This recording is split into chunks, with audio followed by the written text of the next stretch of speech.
So let's say you have a chair and it looks like this. You're going to throw it away? You're going to buy a new one? Or maybe you can't afford chairs and you need chairs, and a chair like this is on the side of the road. What should you do? And maybe you want a chair that looks like this, or possibly like that. So to be quite honest, I wasn't quite sure if I was actually going to make a video on reupholstering and replacing the cushions on a chair.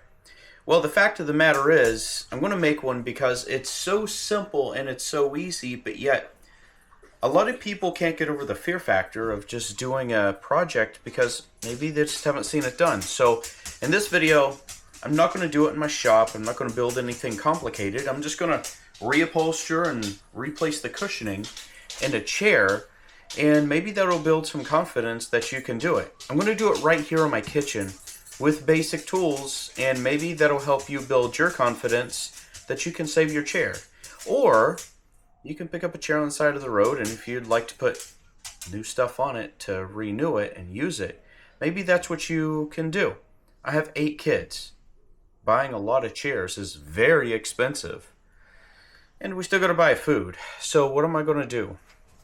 I'm going to reupholster a chair. My name is Brent. This is None the Wiser. I hope this helps. Let's get into it. So the first thing you're going to want to do is you're going to take this off. And I just want to show you it has 3 little areas for screws, and they screw right into the back. Now what you want to do, now this is kind of interesting because this has been reupholstered one time, but they didn't take the cushion off. They just went over top of it with this pleather, fake leather, and you can see the conditioning that this had. Now I found this on the side of the road. Chair, the wood, actually in really good condition. This chair would probably be close to $100. It's solid. It's not fake wood. So we're going to reuse it. We need to take all of this off, which means we need to just go ahead and rip it off. 9 times out of 10, it's just going to be staples just like this. All you need to do is just grab your fabric and pull. Just like this. Most of the time it's going to pull the staple with it. You know, pulling staples a lot of times is very difficult. Don't poke yourself. So just pull it all off. It's going to be a little bit of a tedious process, but once you get it going, it typically is pretty okay to do. That took all of less than 2 minutes, and this is the original cover to the seat. This is that weird fake or synthetic leather or pleather, whatever you want to call it. Looks kind of crappy. I guess when they redid it the first time, it may have not looked so bad, but what I'm going to do now is the same thing. We're just going to pull this off. It's pretty weak stuff, so see what's going on under here. Now I found this out in the rain, so I'm expecting it to be a little wet. There's going to be a lot of staples around here, so just keep pulling and eventually you'll get it. And I'll show you what I do. Not that I'm a professional, but yeah, just rip it right off. And then I'll actually pull it from this side out, and that helps me actually pretty well on the other side here. So let's take a look and I'll show you what I do.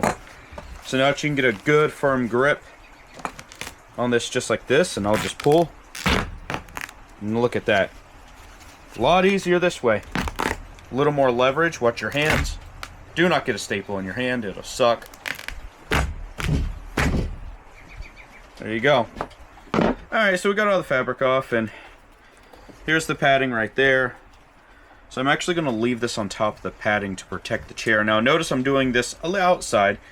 You're going to have a lot of staples. Just go ahead and use your pliers. Yeah, use pliers. Pull out the staples that are sticking up, if you would. It's going to take about 2 minutes to do this. These are light duty staples, nothing big, but you know, there's probably close to 100 of them here, especially with both of the reupholstering or the upholstering that's here. Now, if they're not pulled out, right? If they're not sticking up and they're flat like this, yep, that's all I do. I just knock them back in. Chances are, you throw another staple on top of it, it's going to hold just fine. I don't care what anyone says. I'm not going to do the extra work on this because, to be honest, I don't think it's worth it. I think it's a waste of time, and I'm going to try and conserve as much time because I can get this done well in under an hour and, you know, maybe even 20 minutes in some cases, but let's keep moving. Okay, so that was actually the hard part. We have the wood, the basics right here, right? And I went to Walmart and I got this foam cushion. Very cheap. It came with 4 1-inch pre-cut foam pads, you can see here. So I'm going to use both of these and we're going to put it just like this, and it's going to go right there. You can see, maybe you can see, there's some excess. So all we're going to do is just mark this, just like that. Super easy. Make sure your 2 cushions line up, or you can use one, whatever, it doesn't really matter. And I'm going to cut both of these, just that excess off just a little bit.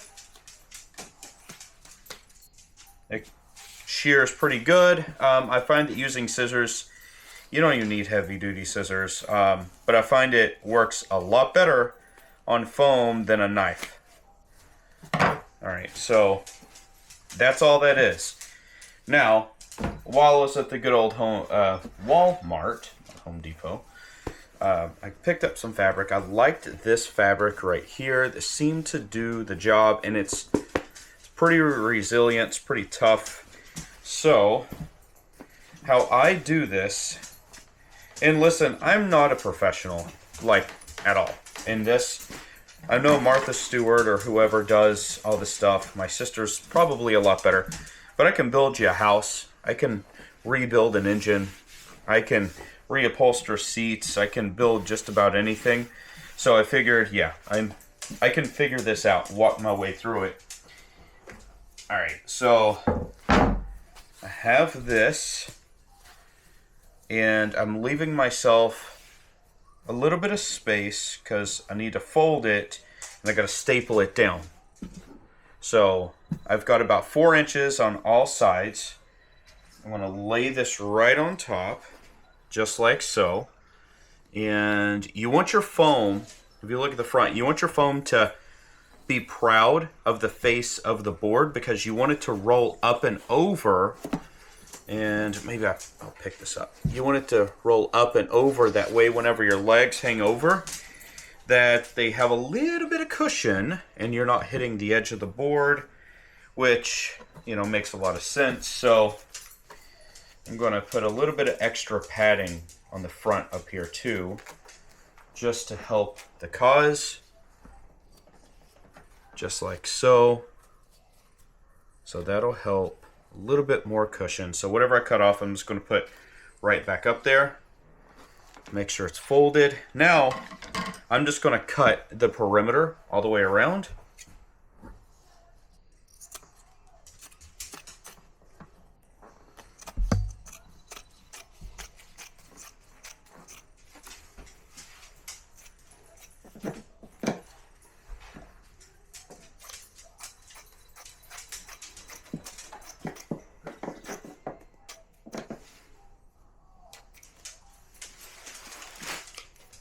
So there we have it. Now becomes some of the easy parts. So I'm going to fold this up and I'm just going to put a single staple right here. And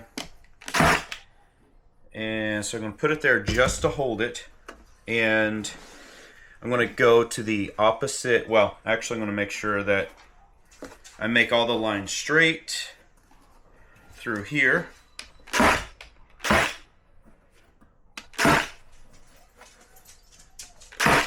Okay, so now I know it's straight.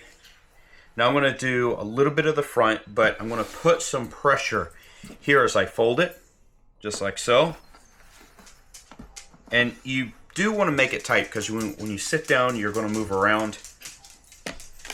So I'm just going to put a staple there. You can use pretty much any typical stapler for this. I won't say a paper stapler, but it doesn't need to be heavy duty at all. All right, so we've got the cushion in front. You can see our lines. We're going to make them straight here. So go through here.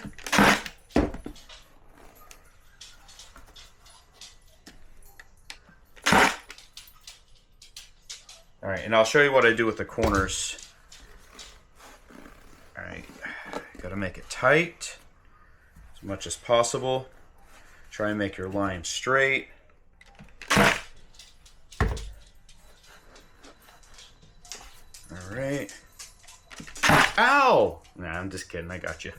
All right. So, what I'm going to do here is now I need to fold these corners. So I'm going to show you. I typically, like I said, not a professional, but I'll pull the first one straight forward, just like so, because I want to make sure it's taut. And I'll hold it just with my finger. Then I'll come back over and I will fold the edge in the corner just like this, and then I'll fold this corner just like that, and see it kind of comes together there. All right, that's going to hold it very nicely, and the corner actually looks pretty good there too. So we're doing all right. Now we just need to do the corners, and actually I'm going to pull this side in too.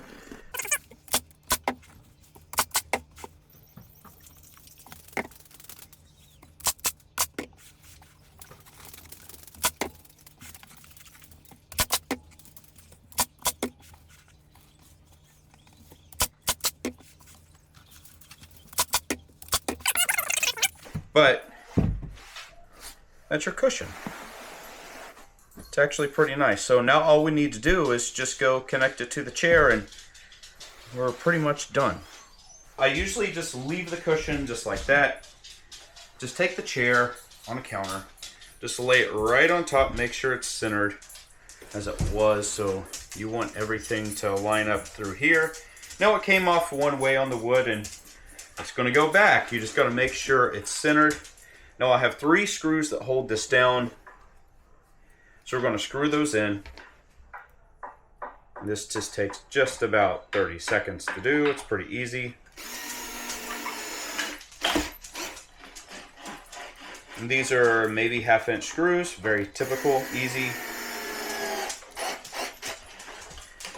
Don't go through the wood on the seat. That's why you have little screws. Don't use big screws. If you sit on a screw, it's going to hurt. And so the question is, are you going to do it? It's super simple, super easy, and I would say the benefit and the pride you get in doing something like this is pretty memorable and something you may want to tell people about, especially when they use it.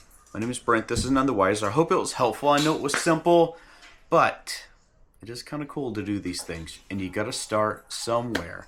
Have confidence in yourself and just give it a try, because here's the thing.